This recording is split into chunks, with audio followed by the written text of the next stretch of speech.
Good morning, this is Bloomberg Daybreak Europe. I'm Tom McKenzie in London. These are the stories that set your agenda. China tariff rollback. Donald Trump cuts some tariffs after talks with Xi Jinping. The US president says new deals cover soybeans and rare earths. He says he plans to visit Beijing next April.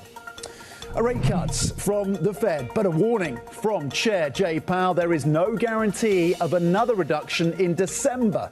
The Bank of Japan holds steady meanwhile, while the ECB prepares to deliver its decision later today. Plus, AI indigestion, Meta and Microsoft shares tumble after hours as the tech giants disclose plans for even more spending on AI investment, testing investors' patience.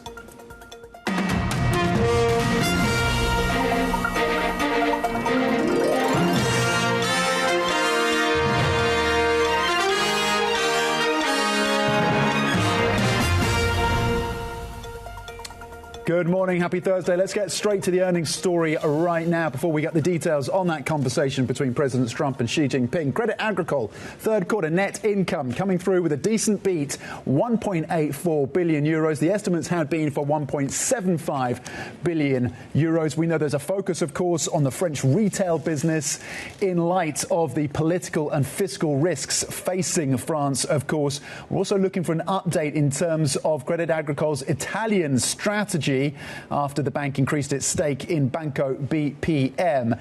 Third quarter net income, it's a decent beat. Revenues coming in at 6.85 billion as well, also above the estimates of 6.76 billion when it comes to the operating expenses story. Slightly higher in the third quarter, 3.84 billion. The estimates had been for 3.75 billion. But the top line is the net income is a decent beat for Credit Agricole. And again, we're looking for additional details in terms of the French unit. We know that net, you're looking at 177 million euros for French retail banking. That is in the third quarter. Any lines, of course, on the Italian strategy as well. We're going to be speaking to the Credit Agricole Deputy General Manager and CFO later this morning. That exclusive interview is at 7:30 a.m. UK time. Staying on the banking space, but switching focus to Spain right now. BBVA, after, of course, its failed bid in terms of the takeover of Sabadell, net income in the third quarter coming in very modestly below estimates, but just by a hair, 2.53 billion euros. The estimates had been for 2.54 billion euros. In terms of net interest income in the third quarter for this Spanish lender, slightly above the estimates, 6.64 billion. The estimates have been for 6.3 billion. So it's a beat in terms of NII, on net interest income for BBVA. We're looking for any lines, of course, on potential buybacks, given it had promised to return cash to shareholders after that bid, of course. So Sabadell fell through. Let's check in right now on the airline that is Lufthansa. So switching focus to a different sector, third quarter adjusted earnings for Lufthansa. It's a beat, 1.33 billion euros. The estimates had been for 1.28 billion euros. In terms of net income in the third quarter, just marginally softer than the estimates. Free cash flow adjusted coming in at 818 million euros. That is decently above the number year on year, confirming its 2025 outlook. Lufthansa confirming its 2025 outlook. We're also checking in on AB InBev, of course, the drinks maker, and that stock is up about 11% year to date. We're looking, of course, for details when it comes to volumes and the Brazil and China business, which have been weak as well. It's been challenged by that line. In terms of the redhead for AB InBev, the maker, of course, of Stella and Budweiser, third quarter organic adjusted earnings, it's a very strong beat, up 3.3%. The estimates had been for growth of just 0.8%. So it's a decent beat in terms of organic third quarter adjusted earnings for AB InBev. That is a stock to watch as well at the open. Let's get to the broader markets right now, of course, following that conversation, the meeting between Presidents Trump and Xi Jinping. President Trump hailing that conversation as amazing and outstanding and confirming he will be visiting China in April. That has lifted futures both in the US and in Europe. European futures pointing high by 0.1%. FTSE 100, though, pointing low by 24 points. S&P E-minis pointed to modest gains of 3.5 points right now. NASDAQ 100 futures with a challenge, of course, in terms of the Meta spending and Microsoft currently unchanged. Let's flip the board and have a look cross-asset. You saw a bit of a sell-off, of course, in Treasuries yesterday on the back of Jay Powell's comments suggesting that December as a rate cut expectation is far from a foregone conclusion. So pushing back on pricing around December, currently 4.06 on the 10-year euro dollar at 116. The ECB making its decision, fully expected to hold. Later today, $64 a barrel on Brent, and gold is popping high by 1%. Let's briefly check in on the Asian markets then for the read across in terms of the trade conversations between China and the US, and also the BOJ standing pat, but two members dissenting on that view. So the BOJ and the focus on the Japanese yen, currently at 153, just a move of 0.2%. Broadly in Asia, you're seeing modest losses of 0.2 across the regional benchmark. Let's get back to our top story then. President Trump says he will go to China in April following pivotal trade discussions with China's Xi Jinping in South Korea. Speaking on Air Force One, after the talks, Trump said China will increase investment in the US. I thought it was an amazing meeting. He's a great leader of a very powerful, very strong country, China. And what can I say? We have, it was an outstanding group of decisions, I think, that was made. A lot of decisions were made, too. There wasn't too much left out there. And we've come to conclusion on many very important points.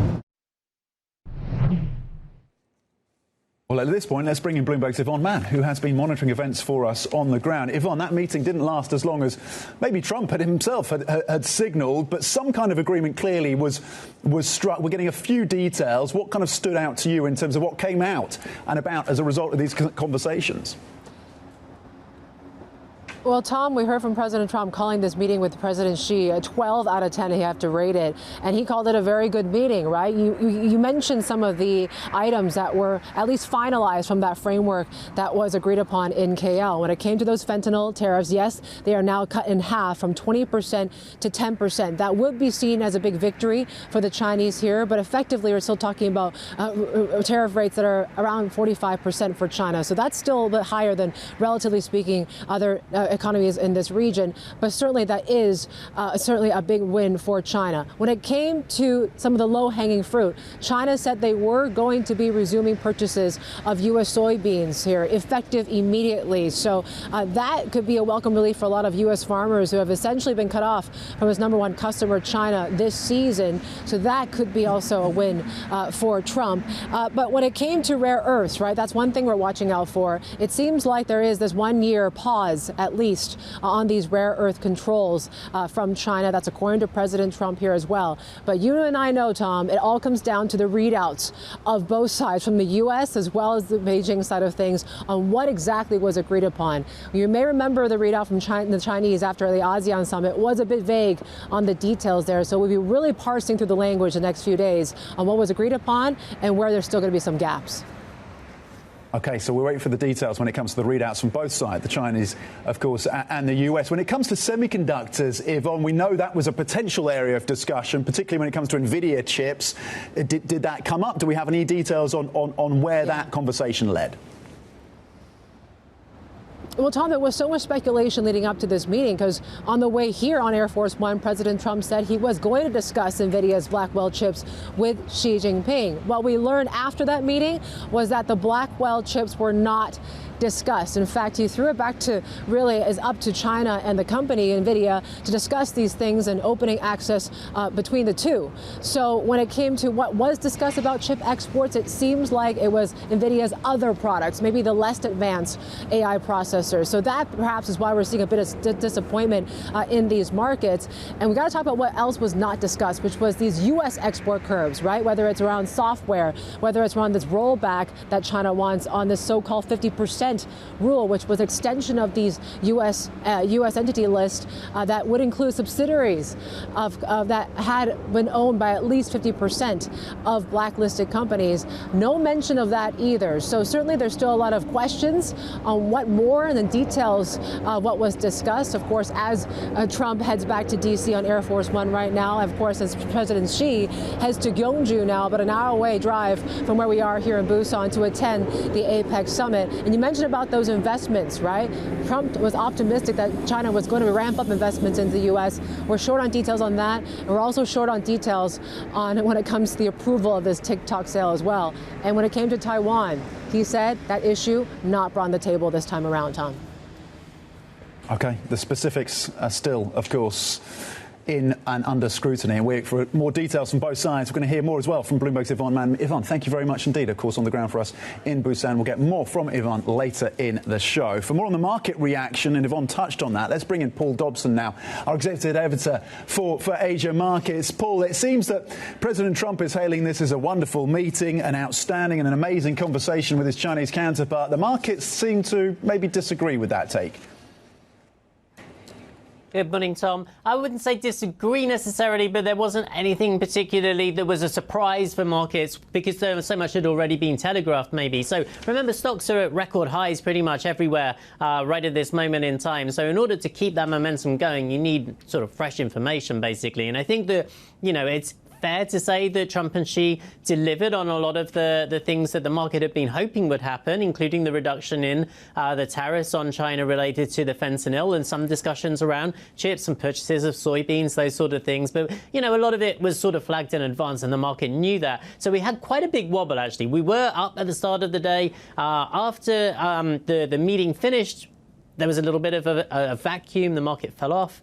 Then we had the Trump comments on how amazing it was and the market rallied. And then we're, you know, sort of somewhere in the middle of all of that right now. So I think that on reflection, markets will think, well, at least we got everything that we hoped for. Now we can focus on everything else that's going on in the world, which includes the big tech earnings and the central bank decisions this week. Plenty of extra reasons to, you know, be thinking very carefully about where you're putting your money right at this moment. Paul, how have the markets been reacting to this pushback from Jay Powell of the Fed yesterday around December and that meeting and a potential decision then?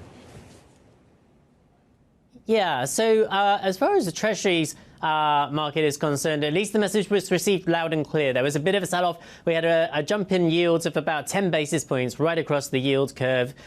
People pushing back or starting to question whether they should be so confident in pricing a cut for December, which is exactly what Powell wanted. He wanted to inject some two-way risk into things here. You know, if you think about the sort of spectrum of views from the FOMC right at this moment in time, you had a dissent from Schmidt saying he didn't want to cut interest rates at all. You had a dissent from Myron saying he should have gone harder. Everybody else is sort of across that scale as well. But it's clear that more than one person is reluctant to continue on a cutting path. Maybe there's a chance to pause and reflect and see where we are in terms of the Fed's dual mandate of inflation and labour data. We're not getting too much on the employment side at the moment because of the shutdown, so it's hard to pass all of that information. And maybe that's another reason why the Fed is not so confident that it needs to do another cut before the end of the year. So as far as equities were concerned, it was also just taken as a bit of glancing blow, maybe. So they were higher.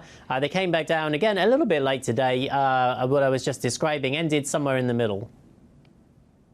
Paul Dobson, our executive editor for Asia Markets, thank you. Let's get to the tech story right now because Meta and Microsoft shares have fallen in after-hours trading after the tech giants disclosed huge AI spending plans in their latest earnings reports. Joining me now is Matt Bloxham, senior tech analyst for Bloomberg Intelligence. So Meta and Microsoft, you can see the moves there then, under pressure. And this is about the CapEx spend, even as Microsoft talks about the strong demand. Talk to us about what came out and what is causing concern primarily for investors at this point. Yes, because actually if you look across all all three, they had robust revenue, and in all three cases, revenue was ahead of market expectations. But I think this is where the kind of so-called whisper number comes in. Analysts are prepared to put a certain number in for growth on revenue, but in their heads, they're really thinking it's going to be better than that, and it actually needs to be better than that to kind of justify these big spends. So I think, we're starting to see a bit of a disconnect between how much money these companies are prepared to spend on AI infrastructure and what's actually coming in through the revenue in the current quarter, maybe for the next 12 months. And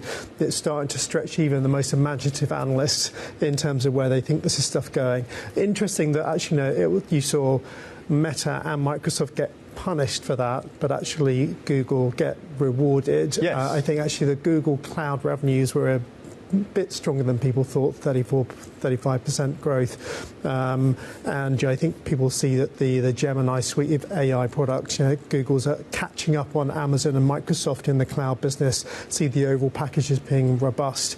I think the other extreme, Meta, which is spending, a huge amount of money, maybe $70 billion this year on its spending, and said it's going to be notably more next year. They don't have that kind of enterprise cloud business, and their large language models, the Llama suite, is kind of lagging Gemini and OpenAI in the enterprise space quite significantly on our channel checks. And I think that's where analysts need to see them catch up. You can't spend all this money on infrastructure and have a kind of enterprise large language product which is so far off the pace compared to your big competitors. And that is the important difference between these two companies, specifically around Meta and Alphabet. Briefly, as we look ahead then to Amazon and Apple later today, what are you going to be looking for? So I think Apple, it's all about, is this kind of strength of the iPhone 17 real, and is the demand pickup in China and particularly real? And I think for Amazon, again, it's around the cloud business. Are they seeing continued strong growth, or are they starting to see people like Google and Azure, the Microsoft platform, eat into their revenue? And I guess with Amazon also, it's a reality check on the health of the broader economy, given the scale of their online retail business. OK, excellent breakdown and setup for us. Matt Bloxham from Bloomberg Intelligence, looking ahead as well to Apple and Amazon later today. Coming up, the progressive D66 are in a neck-and-neck race with the far-right party of Geert Wilders in the Dutch election. We're going to be live in Amsterdam for the latest. That is next. This is Bloomberg.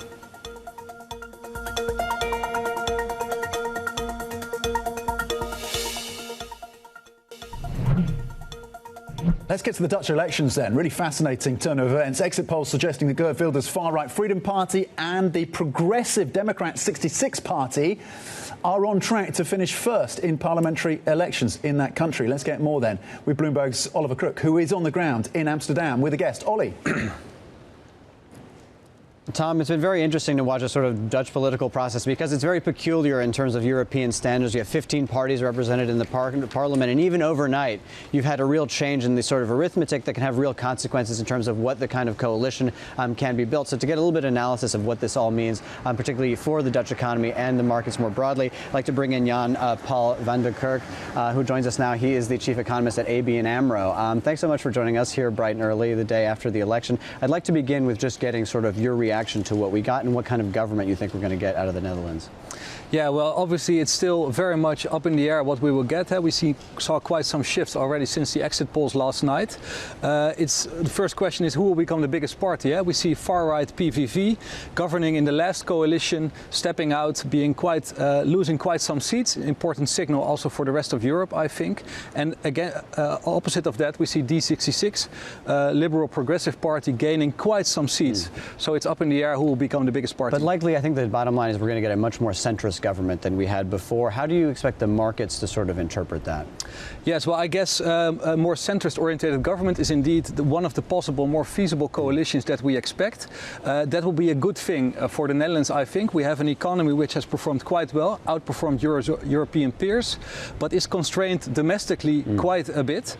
So a more pragmatic, government which can give some policy certainty in the face of international policy uncertainty would be very much welcomed, at least domestically, but also for companies performing here. And you're also expecting a more constructive relationship with the European Union. Express to me what you think a more constructive relationship with the European Union looks like, particularly on this issue of joint debt, which we've seen a massive evolution of, and particularly some of these parties that are going to compose this government over the last few months.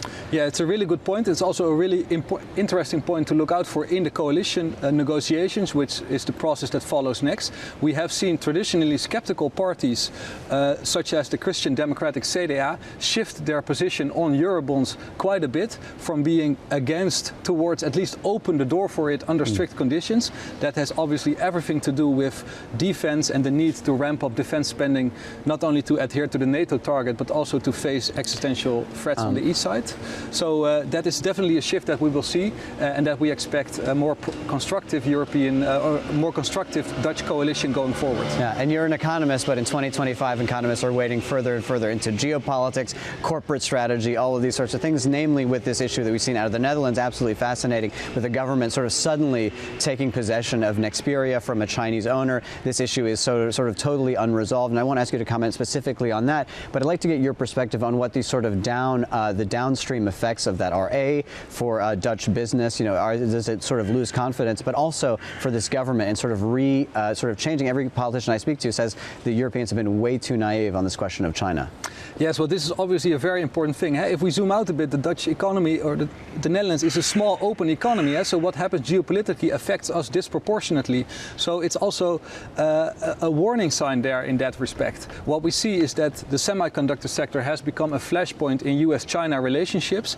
Obviously, the Netherlands risks becoming a major player in that, because of ASML on the one hand, but now also because of Nexperia.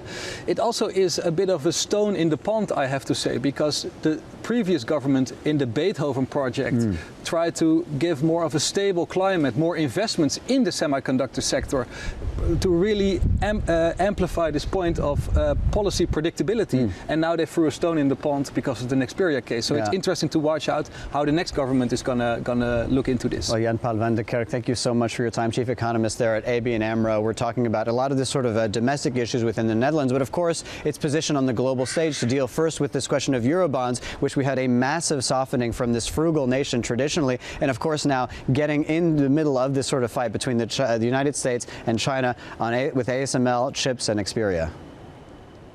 Yeah, very timely and a smart conversation. Oliver Crook on the ground for us in Amsterdam. Thank you. Coming up, Airbus sticking with its ambitious jet delivery target despite a shortage of engines. We're going to have the details next. This is Bloomberg.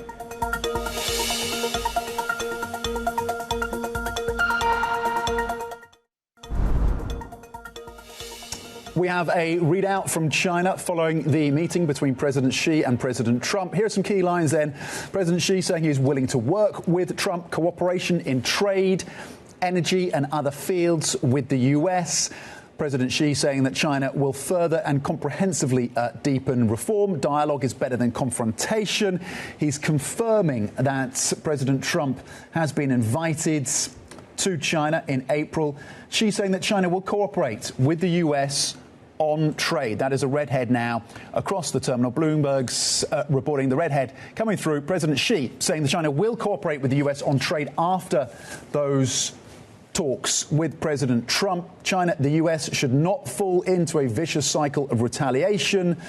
Both sides can keep shortening the list of problems, according to President Xi. Again, coming from the Chinese readout of this meeting.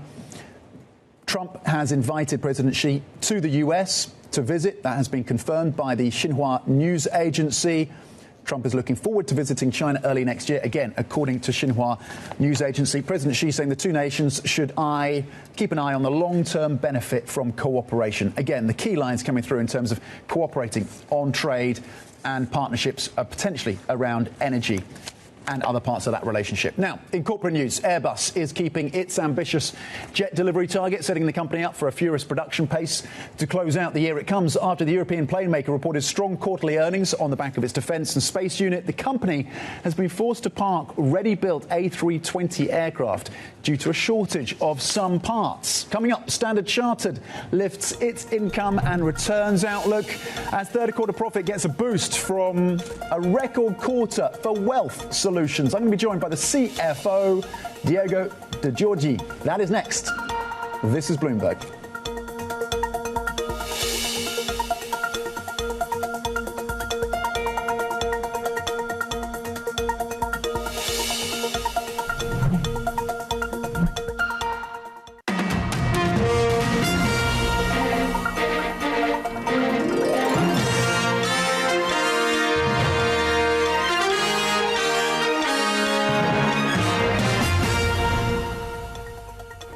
Good morning. This is Bloomberg Daybreak Europe. I'm Tom McKenzie in London. These are the stories that set your agenda. China tariff rollback. Donald Trump cut some tariffs after talks with Xi Jinping. The US president says new deals cover soybeans and rare earths. Xi says Beijing will cooperate with the US on trade. A rate cut from the Fed, but a warning from Chair Jay Powell. There is no guarantee of another reduction in December. The Bank of Japan holds steady, while the ECB prepares to deliver its decision later today. Plus, AI indigestion, Meta and Microsoft shares tumble after hours as the tech giants disclose plans for even more spending on AI investment, testing investors' patience. We also have a very busy day when it comes to the earnings story. VW third quarter coming through with an operating loss of 1.3 billion euros. The estimates had been for a profit of 2.1 billion euros. So this is significant for VW. Challenged, of course, around its exposure to the Chinese market, challenged by tariffs, and, of course, the transition to renewable energy. VW third quarter operating loss of 1.3 billion euros. The estimates had been for a profit of above 2 billion. In terms of revenue, you're looking at 80.3 billion in the third quarter. So revenue is coming in stronger, above the estimates of 76 billion. It still sees full year operating returns of 2 to 3%. The estimates had been for 3.7%, so slightly lower in terms of the operating picture full year for some of the returns of investment there. VW still sees full year automotive net cash flow currently €0. In terms of the margin, it's a contraction of 1.6%. for the third quarter for VW. The estimates had been for a bigger drop in terms of the margin story. To the drink sector and Remy Cointreau over in France. This is the detail then coming through from Remy Cointreau. It's a cut to the guidance, cutting its guidance on a weak sales picture when it comes to China. And what are we looking at? Of course, the company expecting organic sales growth to range between stable and low single digits from mid-single digits previously. That is according to the latest lines coming through. Remy also indicating that the current operating profit for 2025 is expected to decline to between low double digits and mid-teens. So there's a cut to the guidance from Remy Cointreau, and that is largely down to softer demand in China and Europe. When it comes to the macro picture in France, meanwhile, prelim third quarter GDP rising 0.5% quarter on quarter. That is slightly better than the estimates of an increase of 0.2%. So slightly more robust growth out of France in the third quarter. This is prelim, but of course, given the political uncertainty in that country and the fiscal challenges, some modest green shoots when it comes to the growth story, or at least less bad than had been expected. We're getting live pictures, meanwhile, out of Tokyo. The Bank of Japan, of course, holding interest rates. Governor Ueda speaking right now. We know there were two dissenters when it comes to this decision. This at a time, of course, when you have a new leader, Sanae Takaichi, in Japan, who we know is and focuses on a slightly more expansive monetary policy and is slightly more dovish when it comes to the fiscal piece. But this is a BOJ, of course, that continues to keep or is keeping rates, has kept rates on hold. This time around, rates are currently at 0.5%. In Japan, the yen currently at 153. Let's return to our top story, though, for developments, of course, following President Trump's pivotal trade talks with Chinese Xi Jinping, of course, in South Korea. Bloomberg's Yvonne Mann is monitoring all of that for us. Yvonne, we have had the lines from China then. You were telling us earlier we need the detail, we need the response from China. We now have their statement. What stood out to you? Tom, you were just reading it on air, and I was just looking at it in the break, and I really start to see there's not much details when it comes to what the U.S. said were topics that were agreed upon, right? This was a fairly more general sort of summary of what happened in this meeting between President Trump and Xi. It says that China is willing to cooperate with the U.S. in areas such as trade, energy, and other fields. Both sides need to refine and finalize the follow-up work, and really emphasizing that the two sides need to maintain communication. No mention of soybeans, no mention of export curbs and rare earths, no mention of chips, which were some of the things that President Trump talked about on Air Force One. So there's still a bit of disparity here on what China essentially has agreed upon. It seems like what we're seeing in this readout is more that some of these issues are still pending. There's still more follow-up work to be done. When they talked about what they can work on is really when it comes to illegal immigration, anti-money laundering, AI, infectious disease control. These are some of the things that the market has not really been looking for in particular, right? So we'll see how this all fares, right? We're still waiting for the U.S. official readout, but from what Trump had said on Air Force One was that there was this understanding that fentanyl tariffs would come down to 10%. Rare earth export curbs from China would be paused for at least a year. And when it came to soybean purchases, that China was going to resume buying U.S. soybeans. This has not been mentioned in this readout from the Chinese side of things. What is at least aligned is that there seems to be an agreement that the two leaders are going to meet again, possibly in April. So at least for now, there is a sign that they want to keep relations stable well until next year, Tom. OK, Bloomberg's Yvonne Mann in South Korea. Thank you very much indeed with the reaction to the lines from China issuing that statement on the back of those talks. Let's get more details in terms of the earnings story with a particular lens on the banking space, and a bank that does have exposure, of course, to that part of the world as well. Standard Chartered lifting its income and returns outlook as it reported third quarter profit that beat analysts' estimates. The bank was boosted by a record quarter for Wealth Solutions. We're joined now by Diego Di Giorgi, CFO, of course, of Standard Chartered, around the desk with me. Diego, always great to get your insights on the back of these results. Thank you for your time. Wealth really standing out for you. Does this momentum for the bank, congratulations on the results, does it continue in the quarters ahead, the current quarter and the quarters ahead?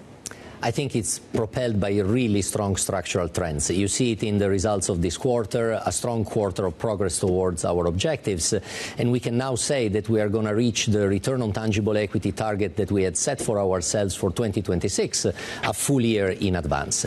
And as you say, it's really two engines of growth in this particular quarter. Wealth management up 27%, 13 billion of net new money, 67,000 new customers. It's clearly propelled by big structural trends in Asia, the Middle East and Africa, and banking, which is interesting in light of what we have been hearing, because our clients clearly, after a period of reflection after April the 2nd, are now taking strategic decisions again, and you see it in our banking results. So strong, sustainable results, and our target of return on tangible equity delivered 1 year earlier. It's very interesting. On wealth, and you talk about the additional 67,000 clients, 13 billion in inflows. How does that story evolve from here? The CEO of HSBC has talked about Hong Kong being the biggest cross-border destination in terms of wealth by the end of the decade, beating Switzerland. Do you kind of share that view? It is definitely the fastest growing wealth hub in the world, and it will overtake Switzerland over the next few years. Singapore, by the way, comes a close second. We are present and very strong in both places, and moreover, our network, 53 countries around the world, mostly in the fastest growing regions of Asia, the Middle East and Africa, is clearly a great place where to be active in wealth management. What we're seeing from our clients in wealth management more recently, and it's also clearly showing in our results where our net new money now is skewing more toward investment products, is that after a period of reflection, again, after April the 2nd, they're putting money at work, and that they are showing increased confidence. Now we'll see whether policy uncertainty continues to reduce, because that is an important contributor to the fact, but these are really powerful trends. You are quite a long way through the Fit for Growth focus at Standard Chartered, a focus on efficiency and reducing costs. Where are you in that journey? Are you on track? Are you ahead of target or behind? Give us an update on that. Very much on track. We will deliver by the end of this year exactly what we had guided the market to expect. It's a program that will finish its spending during 2026, and that's where most of the results will take place. I would also say that, as always with a bank, it's a long transformation journey that we are in, and with new technologies, etc., we will continue to see impacts over the years to come. We have to talk about credit. A lot of banks being asked about this. Of course, credit concerns rising given the bankruptcies and the challenges around First Brands, of course, in the US, and Tricolor Holdings as well. You did book credit impairments rising to $195 million US. How concerned are you about what's happening in private credit at this point? So first of all, in terms of the impairments, very contained loan impairments. We are running at 24 basis points annualized. Our through-the-cycle level is 30 to 35. These are subdued levels in the past 4 quarters, 3 quarters out of 4. We've actually reported next releases in terms of our impairments in the corporate and investment bank. So it remains a very conducive credit environment for now. In terms of private credit, there's been a lot of scrutiny. Clearly, recently we have added some disclosure in our results this quarter, indicating that less than half a percentage point of our exposures are towards private credit. Private credit remains an important source of growth, but taking one step back, credit is credit. Whether it's private or it's public, we approach it in the same way at Standard Chartered. We are very careful, we are very thoughtful, we have credit concentration limits, we have client reviews. Have you changed any of your evaluations? We do it constantly. We tweak constantly, because the important part is not just obviously looking at what's happening now, but we try as much as possible to look behind the corner and we think where the next signs of stress might come. Now, if you ask where do we see the next sign of stress, today we don't see much of it. And so we continue to be very vigilant. We have the advantage that we start from a very, very strong balance sheet that we have built over the past decade. And today our exposures toward corporates are 75% investment grade. Our exposures toward our wealth management customers are mostly towards affluent customers, which by definition obviously are the best possible customers to be exposed to. And we are reducing, if anything, our exposure towards credit cards and personal loans in order to reinvest more in our wealth management. It sounds like you're not seeing cockroaches in your portfolio. Nothing moving right now. Okay, and private credit is not the kind of thing that keeps you up at night in terms of a concern. I tend to try not to stay much up at night, but we are vigilant on a lot of different fronts. So look, the stock is up 60% year to date. You've got the balance sheet that is looking healthy. M&A, is that a prospect for you? HSBC, of course, going through with a big deal in Hong Kong, $14 billion deal for Hang Seng, taking that private. Does that make you think, as CFO, we could do more in terms of big M&A at this point? Well, seeing that in particular actually makes me very happy to be in Hong Kong. Hong Kong is a great market where to be. It's a market where we're doing extremely well. We're up 16% year to date in terms of revenues. We have the #1 client satisfaction rating for our wealth management business. So seeing confidence in Hong Kong is always good from the point of view of Standard Chartered. And when it comes to M&A is a way of achieving growth. Largely. We are blessed by being present in some of the fastest growing regions on earth. We don't necessarily need M&A. Okay, don't necessarily need M&A at this point, given the organic growth that you're seeing there. Indeed.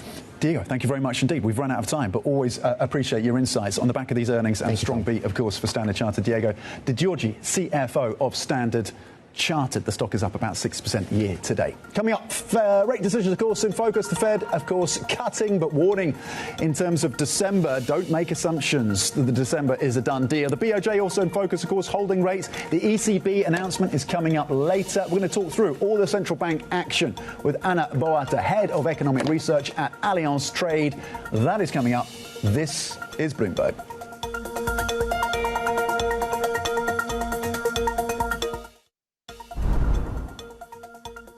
Welcome back. We have lines crossing from the BOJ Governor Ueda after, of course, the Bank of Japan kept rates on hold. The Japanese yen falling 0.5% at 153 versus the US dollar. That's the weakest level per dollar since February. On the back of these lines from the BOJ Governor, wanting to watch, he says, the wage trends, particularly when it comes to manufacturing and cars. Not enough material yet to predict the next wage talks result. We know, of course, the focus on wages, of course, crucial in Japan when it comes to expectations around inflation.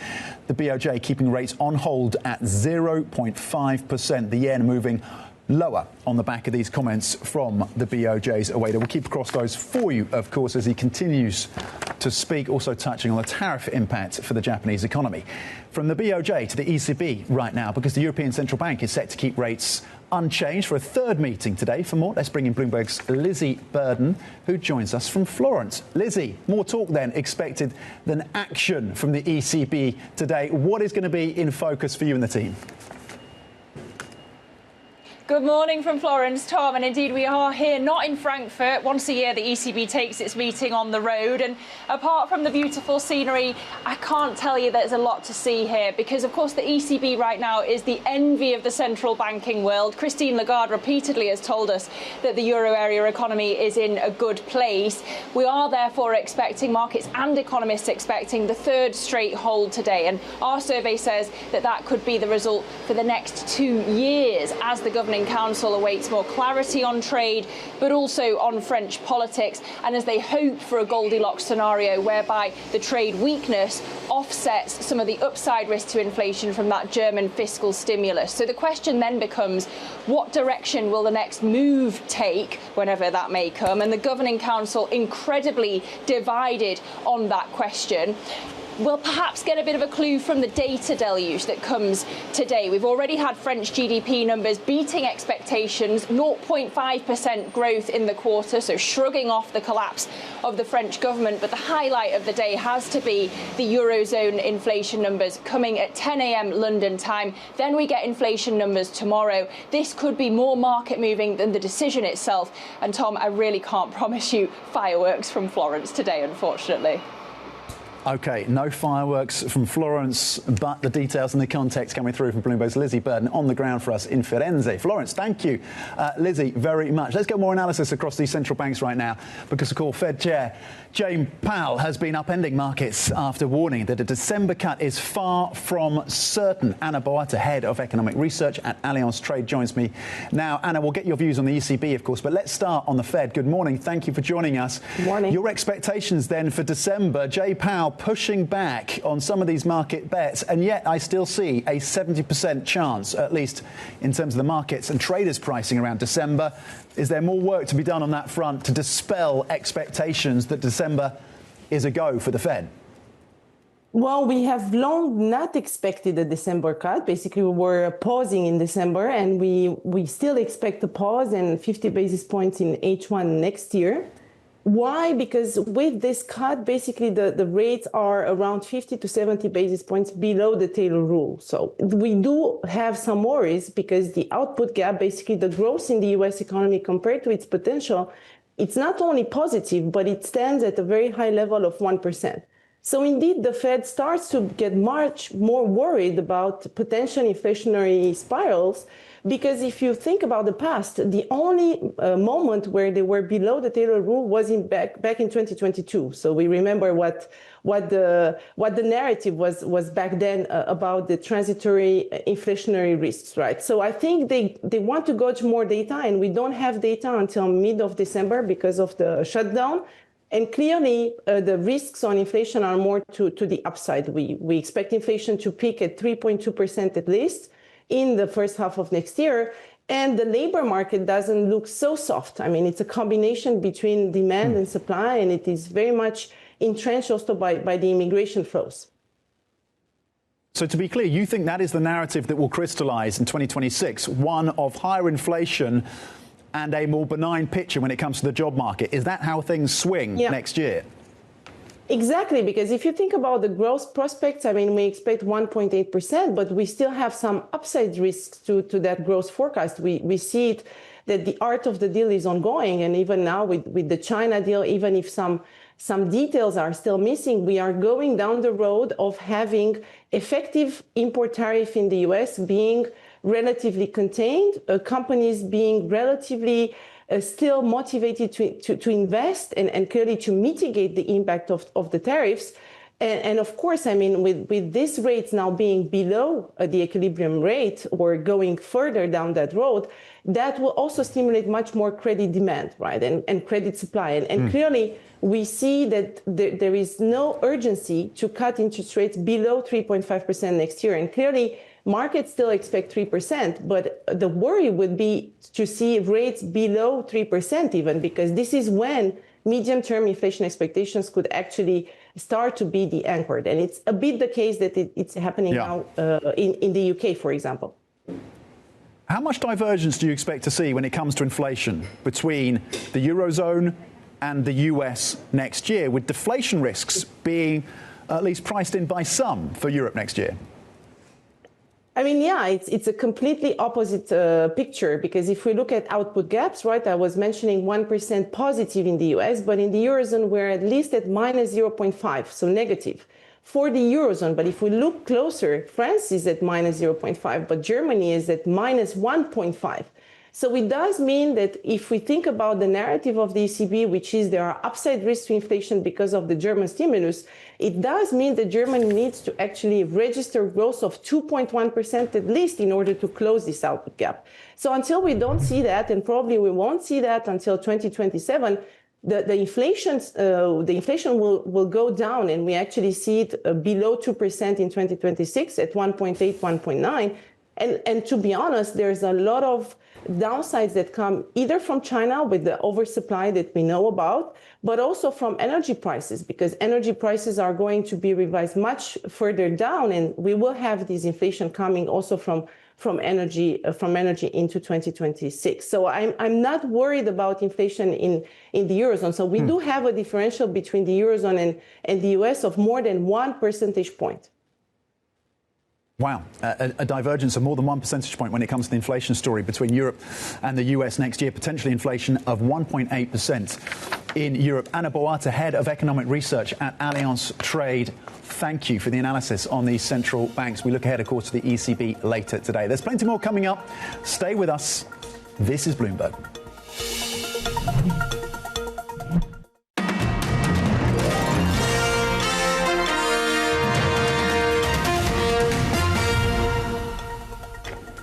Welcome back. So we've had the readout from the Chinese side on the back of the meetings between President Xi and Trump. President Xi saying China is willing to work with the US on trade. We're still waiting for details. President Trump, of course, calling the conversation amazing, talking about a reduction in tariffs, particularly related to fentanyl, and also some progress in terms of soybean purchases and China's rare earth restrictions. Here's the context in terms of the market story leading up to this meeting. CSI 300 up about 20% year to date. The Hong Kong China Enterprises Index, that's the white line as well, has seen strength as well year to date. Part of that is down to the AI story, part of that down to relatively an immune equity story when it comes to the tariff picture.